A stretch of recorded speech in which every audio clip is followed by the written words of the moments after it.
আল্লাহর হাবিব বিশ্ব নবীর একটাই অপরাধ, একটা মাত্র অপরাধ, যেই অপরাধটি কোরআনের দাওয়াত দেওয়া, যেই আয়াত, যেই অপরাধটি আল্লাহ পাকের পথে মানুষদেরকে আহ্বান করা।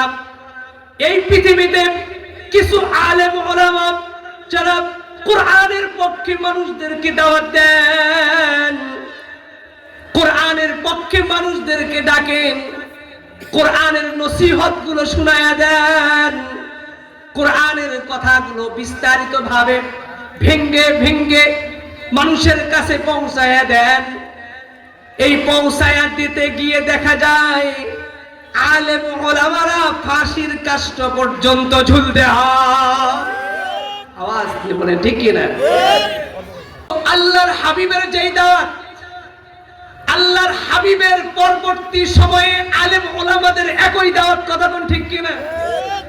আল্লাহর হাবিবের দাওয়াত ছিল লা ইলাহা ইল্লাল্লাহ মুহাম্মাদুর রাসূলুল্লাহ, এবং কোরআনের উপরে তার দাওয়াত ছিল বিশেষ করে। তো এই দাওয়াত দেওয়ার কারণেও আজকে সমাজ থেকে কিছু আলেম ওলামাদেরকে ষড়যন্ত্র করা হয় সমাজের মধ্যে বিপদে ফেলার জন্য, কথা কোন ঠিক কি না? তাহলে যেই আল্লাহ আমার নবীকে কাফেরদের ষড়যন্ত্র থেকে রক্ষা করেছেন, ওই আল্লাহ এখনো আছে না নাই? আওয়াজ দিয়ে বলেন আছে না নাই?